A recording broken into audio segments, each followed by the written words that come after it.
ఏదైతే గ్రహచారం పట్టిందో, శని పట్టిందో 2023 తర్వాత ఆ గ్రహచారం నుంచి మీకు విముక్తి కలుగుతుంది. అది కూడా పక్క మలయాళంగా మాట్లాడకుండా ఏంది పాలాభిషేకం అన్న, పాలాభిషేకం చేస్తే డబుల్ బెడ్రూమ్ ఇల్లు ఇస్తుందా?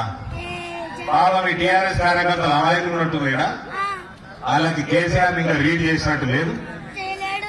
వాళ్ళ మూలకైనా డబుల్ బెడ్రూమ్లు కానీ, ఏదైనా పోస్టులు కానీ, ఏదైనా స్కీమ్లలో పైసలు కానీ కావాలంటే పాలాభిషేకం బంద్ చేసి కేసీఆర్ చిత్రపటానికి కళ్ళుతోటి అభిషేకం చేస్తే ఇమీడియట్ గా వస్తుంది డబుల్ బెడ్రూమ్ ఇల్లు.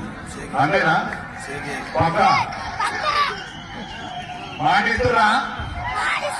గబ్బిలాల నుంచి గుమ్మికి చేస్తారా? బాన్సవాడని చేస్తారా? పక్క బండి సంజయ్ గారి నాయకత్వాన్ని బలపరుస్తారా? ఎందుకని చెప్పడొద్దులే నాకు తీసుకుంటా మరి. భారత్ మాతాకి